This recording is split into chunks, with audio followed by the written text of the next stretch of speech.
Good evening, Fernwood. My name's Neil. Thanks for joining up. It's time for us to watch the subversive 70s soap Mary Hartman, Mary Hartman. We are heading into the April 10th, 1976 episode. Let's do a bit of a recap of last Friday's episode. Martha spent the whole episode trying to set up Kathy's bridal shower. She asked Mary for permission to hold the event at the Hartman residence, and I expect that may happen today since it was referring to tonight on last Friday.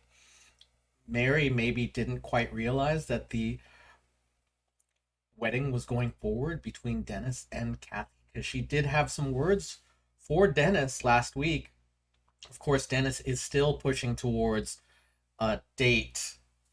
By date, I mean sex between Mary and Dennis next Thursday, as long as Mary can come of her own want and not just to save Kathy's life from an unloving marriage. We get on to the factory where Charlie, Tom, and Ed McCullough seem to be getting along just fine.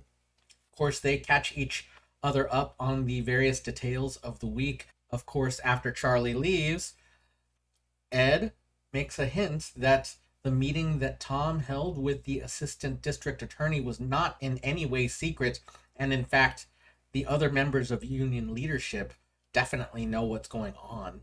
Mary is then visited by the other McCullough brother, Howard.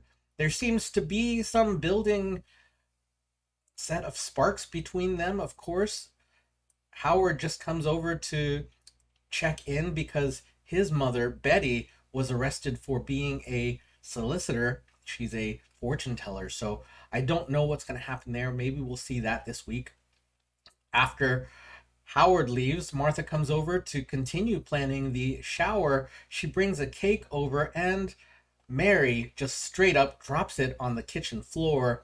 And Martha is very clear that Mary has no interest in letting this shower go forward. Of course, Martha has no understanding of what's going on.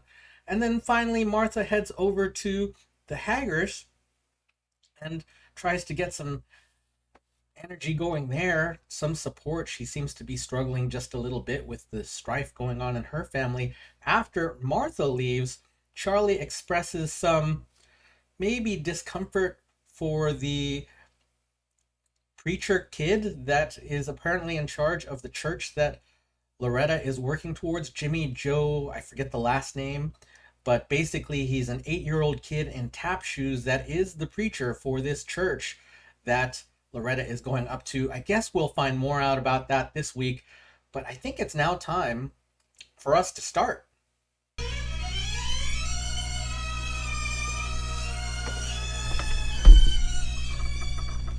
Mary Hartman! Mary Hartman!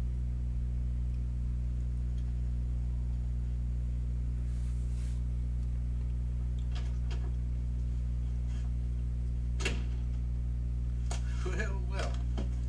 Finally get to meet old Tom Hartman. Mr. Curley, have a seat, my boy. Well, for a young lion, you don't seem all that fierce. Why do you want to see him, Mr. Curley? Why? Because old Tom Hartman seems to be doing himself a little muckraking. That's right, I'm a muckraker. That's right. Yeah. Yeah, it seems every guy thinks of himself as a crusader. Come on, I'm no crusader, and you know that. I just want to see the rank and file worker get a better break from his own union than get a rip-off. That's right, Tom. You're damn right. You think I like doing what the hell I'm having to do? Go down to the DA's office? You think I like that, Mr. Curley? I know how you feel, Tom. I know it's tough turning in your own workers, and I admire you for Oh, it. come on. You admire me, my ass. I do, Yeah? because you're doing the right thing. Oh, yeah? Then you think it's the wrong thing to do, then to take money from the union that doesn't belong to you. You think that's wrong, right? Of course, if it's implied. Well, if it's wrong, then why the hell are you skimming union dues off and giving them to your brother-in-law for the damn Oklahoma State deal? Why are you doing that? Answer that. You do too have to answer. You got to answer that part It's of law. not kept. It's a loan. It's a loan. Granted- Come on, a loan. Granted, it's a private loan, but every cent is going back to the local. Look, Curly, you know what the hell that is? You know what they call that in my book? They call that stealing. That is No, stealing. it isn't. The hell it isn't stealing. It is too. Tom, look. Sit down. Tommy boy, you got nothing to worry about. See, what we did is we set up this watchdog financial committee. Yeah. Guys made up of fellow workers, you know, your peers in the plant. Yeah, you did. You did? Right. Now, they're gonna police us, and you've got nothing to worry about. You can relax, and you can drop your charges. Come on, what are you kidding? Don't They're gonna watch us with a fine tooth They're not gonna comb. watch, so you can keep on doing what the hell you're doing. Isn't that right, Mr. Curley? Come on. How can you talk like that? This is a committee of your own peers. This is a blue ribbon committee.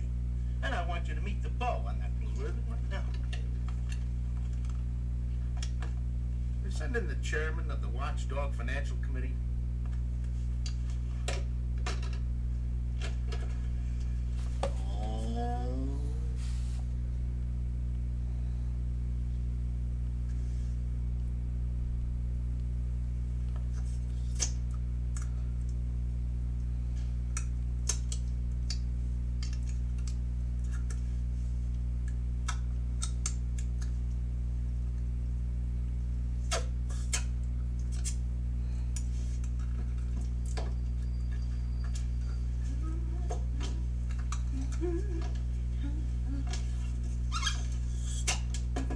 This makes me so nervous doing this. You mean giving a shower? No, blowing up the balloons. I'm always afraid they're gonna get sucked back up into my lungs. Is that why you're making them so small? Yes.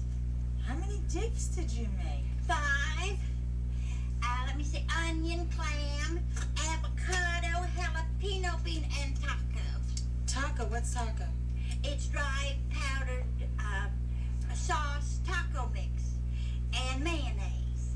Then I also baked 2 pies, 1 cream, 1 fruit, cakes, cookies, also punch, coffee, tea, milk, Royal Top Cola, which was on special, and I bought a bottle of Seagrams for those who drink. Seagram's what? Oh, I don't know, just Seagrams. I bought a whole pint of it. I want this to be the best surprise shower that Kathy has ever had. Ma, this isn't a surprise. Kathy knows about it. Well, but she doesn't exactly know who, and she doesn't exactly know what. In my book, I call that a surprise. And anyway, when she comes in, everybody's going to yell, surprise! That's a surprise right there. You know, Mary, I think this rug is fading. The rug is not fading, Ma. It has a guarantee. The walls are getting darker. Oh. Hi. Hi, Tom. How come you didn't come in through the kitchen? Huh? You usually come in through the kitchen. What, do you want me to go back in? I can go out and try it again. No. I just want a hello, a hug, and a hi. He's had a very hard day. He had a meeting with the union representative. Wait a minute, no, with the finance secretary. How did you know that? Well, I was over at Loretta's when Charlie came home, and he said that all this trouble, you know, that you were taking on the union and the management, everybody, because of the problems you've been having with Mary. Oh, I'm sorry. I guess I shouldn't have said No, that. that's okay, that's okay. No, it's the finance secretary. He's a crook. He's a damn crook. He's been stealing from the union. That's what he's been doing. It's ridiculous, I'm telling you. No, he's just very upset. What did the finance secretary say? Well, that's a long story. Oh, I'll get it. You're coming. Loretta, hi. How are you? Here's a table centerpiece that I made for the shower, Oh, and also my Jello, which hadn't quite set yet, so be careful with it. It's a new recipe. It's got Cracker Jacks in it. Hi, Hi, Tom. Loretta, how are you? Listen, I'm gonna go upstairs and take a nap, so I'll let you guys alone, okay? Hey, Tom, what about dinner? You want me to heat up some meatloaf I borrowed? No, that's okay. I had a beer and a sandwich with some of the guys, and so I'll just go upstairs. Have a good time, everybody. See you later. We will, Tom. Tom. Ma, Huh? Tom has become a very serious person since the union election.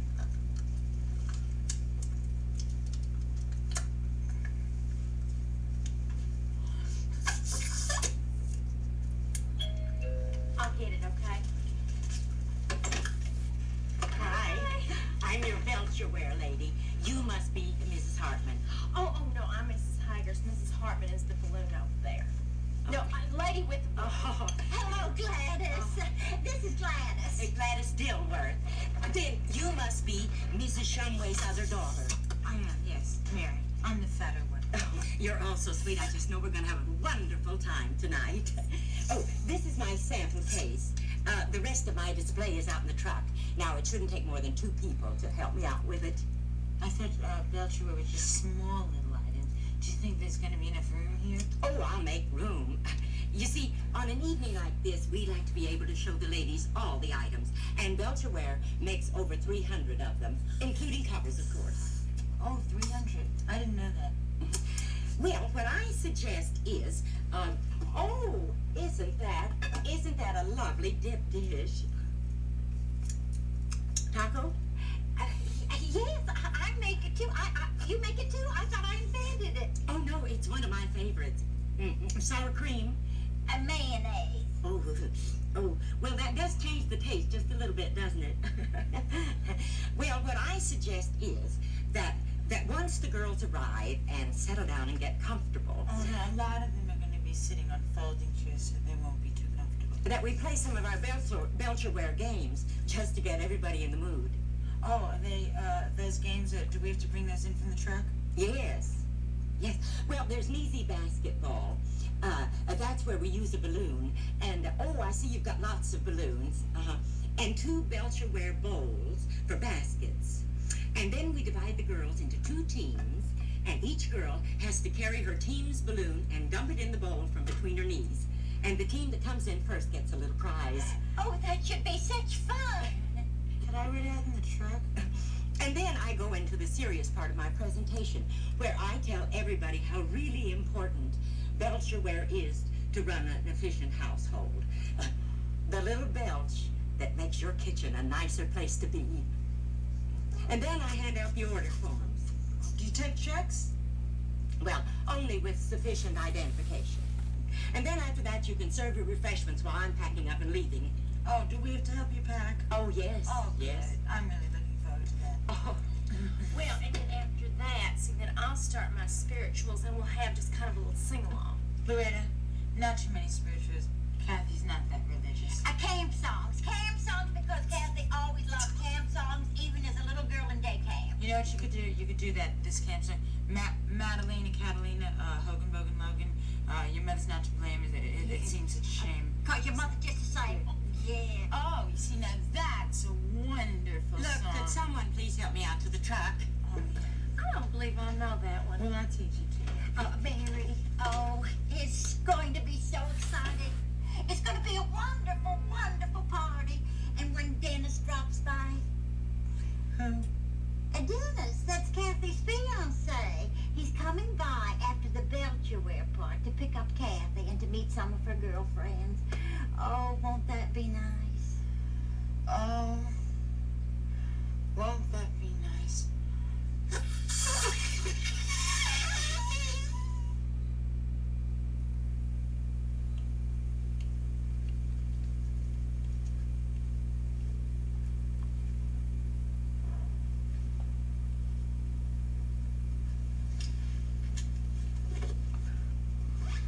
Well, how is it?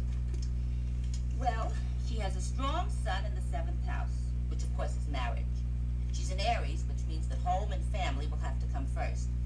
But she has Libra rising and moon in Taurus in the 8th, which makes her neurotic, sexy, shy.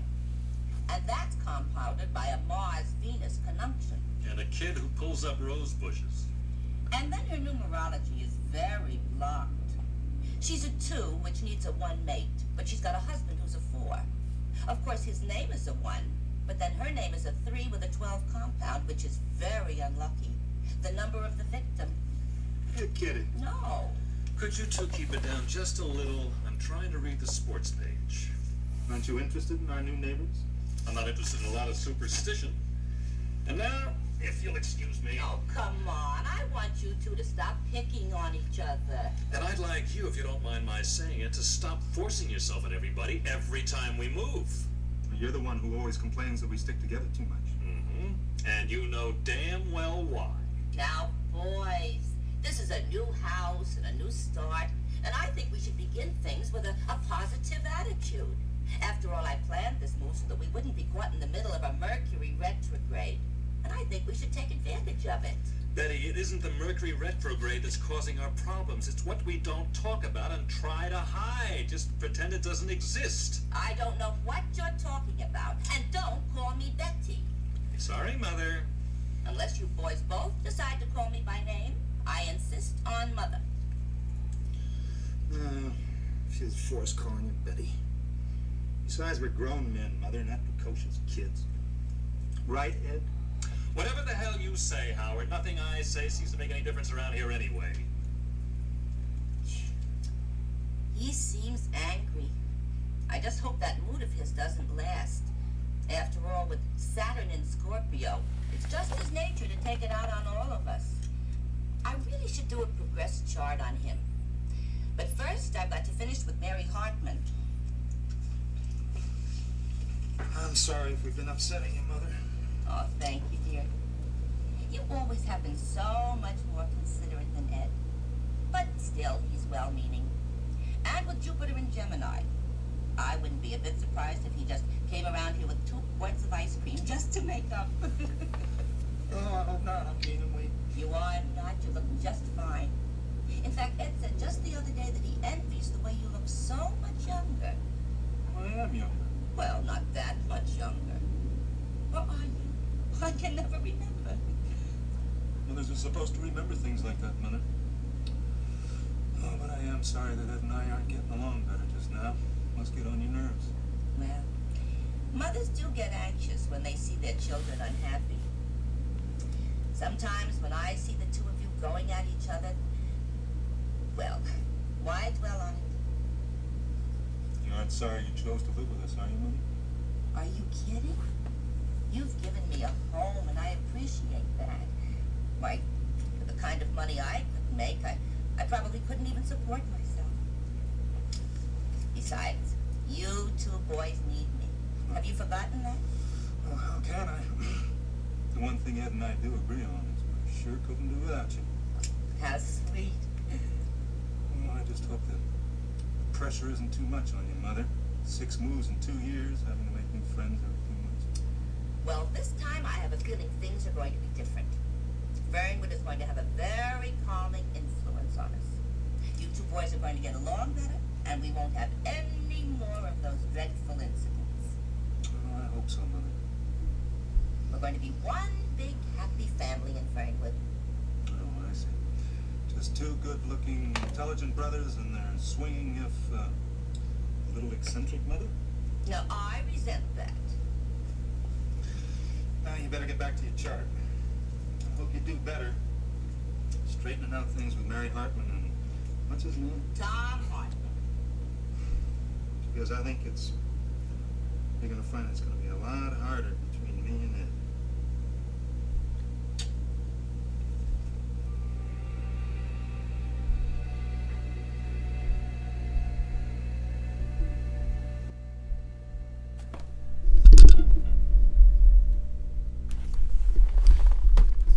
Oh, I want to thank you, girl, so much. It was the best shower any girl ever had. Thank you. All right.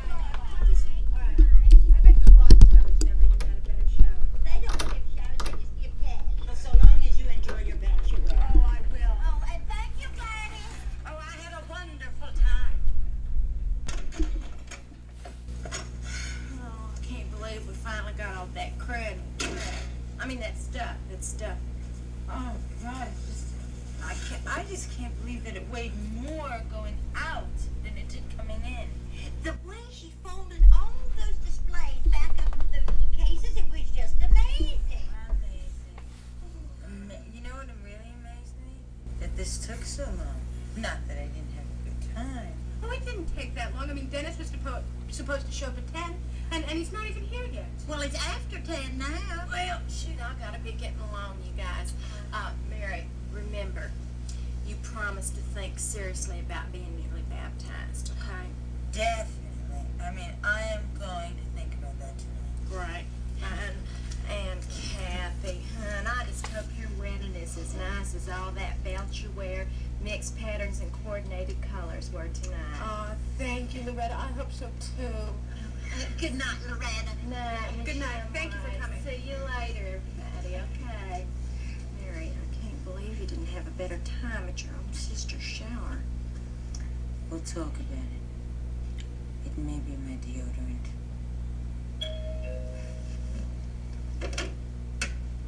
Dennis. I'm late. You sure are, hon. We didn't think you was gonna get here. And you missed all my girlfriend's high school. Well, listen, I gotta be moseying on home. I'll see y'all later. Thanks a lot. Get the umbrella tomorrow. I'm sorry, I couldn't get here any sooner. Oh, well, it's traditional for the groom to be late. But not after the party's over. It's time to call it a day. I didn't know that you were coming just before. Well, you know, a surprise wedding shower is supposed to surprise somebody. It's the bride. It's supposed to surprise the bride. Well, I'll clean up. Come on, Kathy, help me. Oh, can't Mary help? No, that is impolite after she gave her very own house for your lovely party. Come on. All right. I'll be right here. Okay.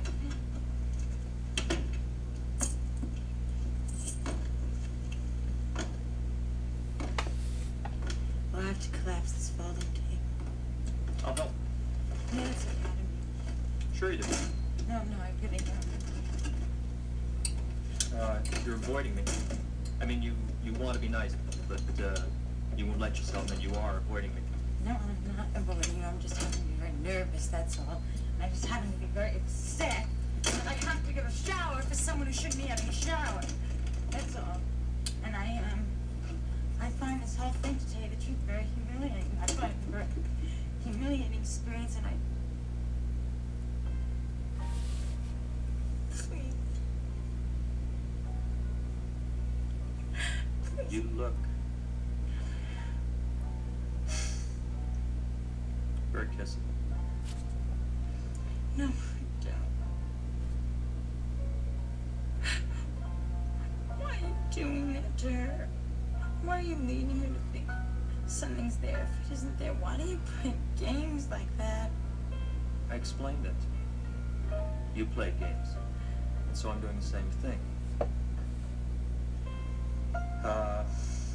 Look, when you're ready to face the truth about your relationship with me, then I'll face the truth about my relationship with everybody else. Make no sense at all. Until then, I'll just keep my options open until Thursday. Dennis, you're a very difficult person. What are you doing here for? Oh, how are you, Tom? He's just come by here to pick up Kathy. Oh, yeah? Yeah. You're not welcome here, folk. Excuse me. Tom. Well, Mary, everything is in the dishwasher except what is soaking in the sink. Are you ready to go for a moonlight drive? Ready, willing, and able. Well, Mary, I guess I'll see you in the morning. Bye. Thanks so much. Good night. Bye. Thank you, everyone. Bye. Good night, Tom. Thank you. Bye again. What were you and Philly talking about? Oh, just the shower, you know, the locked-in goodness of Come on, Delta Mary, wear. come on. Tell me the truth. I'm What were you exhausted. talking about? I'm exhausted, Tom, and I just have to go to sleep now. Oh, yeah? Something's going on here, Mary. Now, damn, we're gonna find out what it is.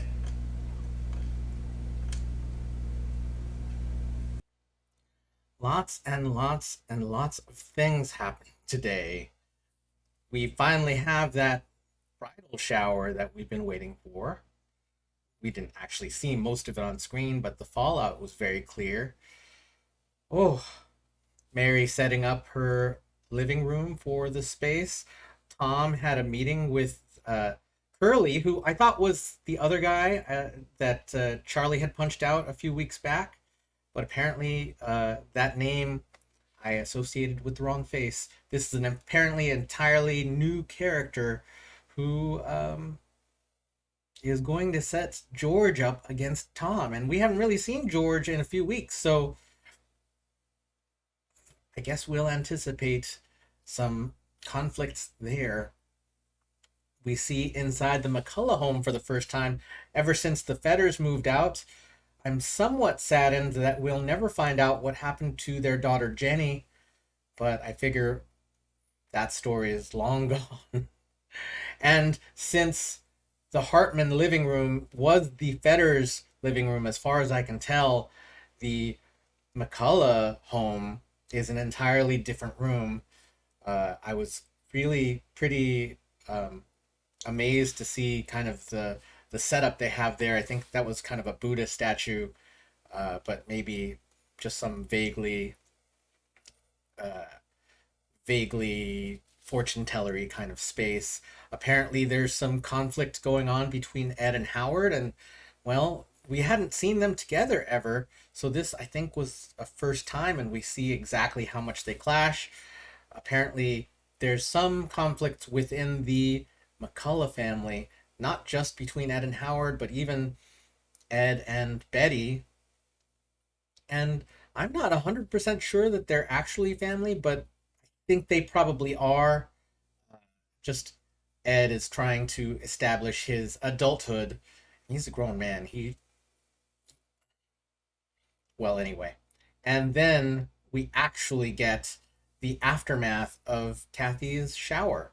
And we see some friends of Kathy's, I guess, just very briefly. They're basically background actors, but I hadn't seen Kathy have any like friends in this show other than the people she's dated.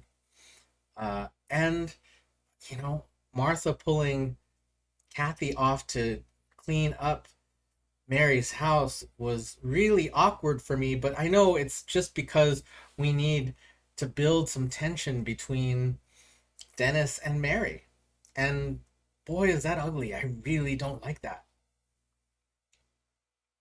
I guess they put that in front of us because we don't like it and they want us to have those feelings. Tom running into that meeting, well, Tom, I think, quite justified in making Dennis feel unwelcome in their home. I think there's got to be some kind of real conversation between Tom and Mary. Mary is avoiding it. Mary is denying things that she may be feeling. And she's pushing Dennis away at this point for sure. I think justifiably so, but also I believe that underneath there she does have some feelings. But I think in this phase it's like go away Dennis. And if anyone were to say go away Dennis, it'd be this one. That there is the start of the week, April 10th, 1976's episode of Mary Hartman. Mary Hartman, thank you for watching me not quite remember what date it was, and we will see you tomorrow night in Fernwood.